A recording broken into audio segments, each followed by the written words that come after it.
Hello, my loves. How are you doing? It's Brandy from Venus and Retro Tarot, and I'm here with a quick and dirty week ahead. Well, I hope it's going to be quick and dirty, but we'll see. These usually shake out between 20 and 30 minutes, but my goal really is to make this one quick because the message was super clear. And let's just get right into it. Okay, well, I had a download from my guides sometime during the week, a few days ago, and I thought about switching up the way that I calculate beacon cards because I take this from my buddy Weston. He's the host of Rootlock Radio, and his method is to add straight across. And that works for me. It really does. It gives me a lot of information. But one thing that I did notice is that when you calculate, like for example, a number that you could get a master number, like 11, 22, usually, you don't break those numbers down in traditional numerology. And I kind of been thinking about whether I wanted to stick with the traditional method or kind of try something new. So I feel, more like when I calculated my personal beacon card, when I did it the way that, traditional numerology does, I felt like it fits a lot better. So I'm just going to go with that. And, when I checked in with my guides about it, they were like, yeah, I really think that this is a good method. No way is wrong. They're all right. It's what's right for you. So I bow to Weston's teachings. He is an awesome mentor. He is such a fountain of tarot knowledge. And I thank him so deeply for everything that I've learned from him as well. I talked to him and I got his blessing, to kind of go my own way with it. So that's what we're going to do today. So I wrote down how I'm going to do it from here on out. So for this week ahead, today is August 9th, 2020. So we're breaking down the two numbers of the month, the day, and then the first two of the year and the year again. So 8, 08, 09, 20 plus 20, and it reduces down to 57. And we want to get to 21 or below. So 5 plus 7 is 12. So we are in a week ruled by the Hanged Man or the Hanged One. So I'm using the Modern Witch Tarot this week, and the Hanged One is what it's called, which I really love because it takes on a gender neutral connotation. So we are in a week ruled by the Hanged One. So what this means, to me at least, is that this gives us an opportunity to take a new perspective, to kind of hang out for a little bit. And that can be a little bit difficult to do, because life comes at you fast. We're in a huge transition time. We're in a month that is, a death month, which is, transformation, death and rebirth. But a huge part of this process is a new perspective, like taking a new perspective, and all that means. So, what we're really feeling into is, we might feel a little bit stuck, have that stuck feeling, very common in Hangman, but it's all about trying to see something, in a new way. And this card is ruled by Neptune. And if you think about what Neptune does, it dissolves whatever is in its aura. So in Hangman energy, with that ruling of Neptune, things can kind of feel a little bit cloudy and diffuse, like, we're trying to figure things out, but it's a wonderful opening for spirit to work its magic through us and really give us time to to illuminate, things in a different way, give us opportunities to think differently about things. So that is a big theme this week that we're going to be dealing with the Hanged One. And beyond that, our central invitation energy aligns so perfectly with that. The Seven of Swords. So the Seven of Swords, and I really checked in with my guides about this week, because I wasn't reading this card before as a card of like dishonesty or lying, but it can. And when I thought about it, I had to think, why do we lie sometimes? Or why would we tell a version of our story that is a little bit, skewed or less than true, or we hold things back? And look at the imagery of this card, and even in the Smith Rider-Waite, you'll notice that the person in the card, they might look suspicious on first glance, but really what we're doing in Seven of Swords is, or this is happening to us, is we're projecting what we think we see. Why this person is walking away with these swords. Like, they might look suspicious, but in reality, we don't know what they're doing with those swords when they walk away. We don't know if they're taking back something that belonged to them. We don't know, if they were stolen from. They could honestly be stealing. We have no idea what's happening here. We don't know if they were given these swords and the other two were just too many for them to carry. There's so many things, in the story of Seven of Swords that we don't know, that we don't see. All we see is this person walking away and they look suspicious. So when we think about our communication in the Seven of Swords, because the swords are, it's air, it's ruled by air. So this is, it's our thought processes, it's how we communicate, and it's also, how our communication is received. So it's, there's a lot of verbal and nonverbal that happens here.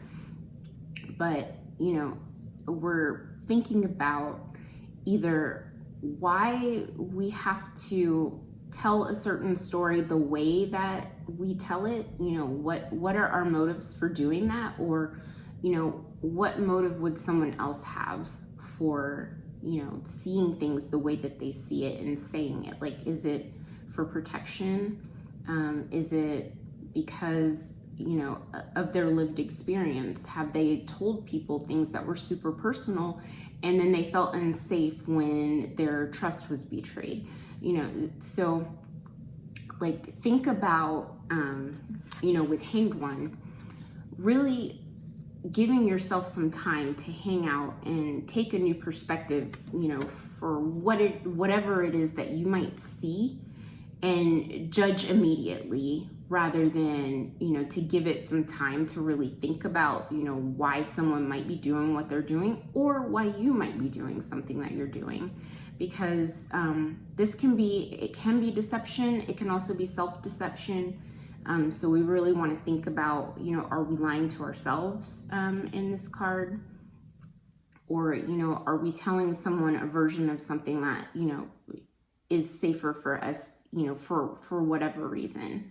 So this is a central theme for this week. And what's grounding that is the Two of Wands in reverse. So the sense that I got from this was, in the Two of Wands, we're seeing the potential in something. We might be waiting for something to happen. And in the reversal, things may not feel like they're happening fast enough. Like we are, twos are kind of a gestational energy. Like in the Ace of Wands, we've gotten that ace, that spark. And in the two, we're kind of trying to plan and look to the future and see what might we want to do with this ace that we got, with this spark of energy, with this creative download, with whatever that fire, that injection of fire means. And it requires a lot of patience, right? Because fire energy, fire burns, it wants to move, and Wands energy usually is about movement. But in the reverse, it's like things may not be happening fast enough. And, this keeps coming up quite a bit. We got the Seven of Pentacles last week, and that deals with a very similar energy. But this is, we're developing something and we really want to get it on the fire and really, get out of the gate with it. And so how can that relate to Seven of Swords? And that's something that I really have to think about. I'm thinking about how we might try to, convince ourselves that, we can go faster than we want to go, possibly. Let's get further into the spread and maybe, something else will come up. So what we're reflecting on is the Six of Cups in reverse. So this is a deeper invitation to intimacy. It's kind of the opposite, if we think about holding back, in the Seven of Swords, which could possibly happen. Thinking about how, in the Six of Swords upright, it really is an invitation to intimacy, not only with ourselves, but with other people. And in the Six of Cups reversed, it feels a little bit guarded, like we're trying to protect ourselves, protect our heart space, where we might be feeling a little bit vulnerable. This card is ruled by Scorpio. And Scorpios are deeply private people. They don't let people in that they don't trust. So, in the Seven of Swords, we might feel like someone's not telling us the truth, and we don't want to open ourselves up to be, taken advantage of, or feel like someone is, deceiving us. And that's possible. So it's really incumbent upon us, though, to not let our judgment be clouded, to not cut ourselves off out of fear, because that could be the case this week. So with the Six of Cups, really try to get this energy upright where, still be wise, use discernment about who is and isn't safe, but don't close yourself off. Allow yourself to be soft, to be open, to be vulnerable. And if there's something that you really feel like you need to share, don't be afraid to do that. Okay.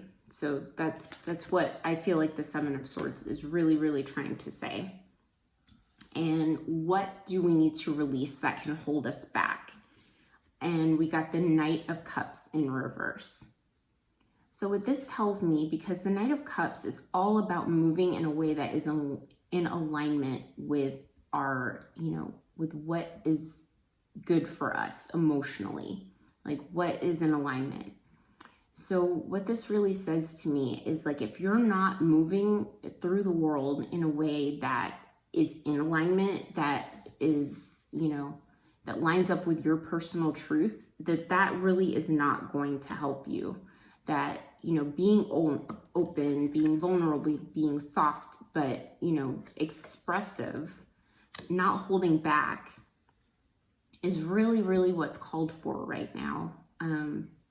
And that theme of vulnerability does come up quite a bit too, because we are living in a society that really does not value sensitivity. And things are so superficial. I mean, if you look at, social media rules the day. Like, how many, tweets do people put out that, are of no substance, or, it's just, everybody's talking, but are they really saying anything? Are you saying anything that truly matters to you? So just really, really be aware of that this week. Are you truly connecting with others? Are you moving in a way that, allows that intimacy to be present? Because with the Seven of Swords, what I feel like is that we might feel a little bit guarded and sheltered this week. Like, we don't want to connect, but we really should still make sure that we're reaching out and connecting with others. And what can help us is the Five of Wands. And this, to me, like, it didn't make sense at first. I was like, how can the Five of Wands really help? It's conflict. Everybody's swinging sticks at each other. Nobody looks like they're listening to the other. But I feel like this is more of a warning of, like, maybe there is something that you need to express and get off your chest. Because when the Five of Wands is upright, I don't really see anybody hitting each other. I read this more as like a battle of wills. You know, that each person in this card has their own flame, their own wand, their own fire, and they're battling to be heard. And one of these people in this card is you. So, you know, what is it that you need to say? What do you need to express? But then also, this is the Suit of Wands, and fire can burn out of control. So to be aware that when you're speaking, that it's not coming from a place of anger, to really, really get your point across, and don't be afraid to speak up for yourself, but do it in a way where you can be heard. And that was a really big message that came through this week. And that lines up so well with the Oracle card that came out, which was Speak Truth. So really it is all about, you know, channeling that, not holding back, but also doing it in a way that is safe for you and safe for others. That if you need to have conflict, make sure it's healthy conflict that can be resolved, or, you know, that's done in a way that, you know, doesn't turn into violence, you know, and just really making sure that you are protecting yourself and protecting, you know, and keeping the safety of others in mind, if that makes sense. So that is the message for this week. And I felt called to pull one more Oracle card and see what comes out. Let's see what we have here.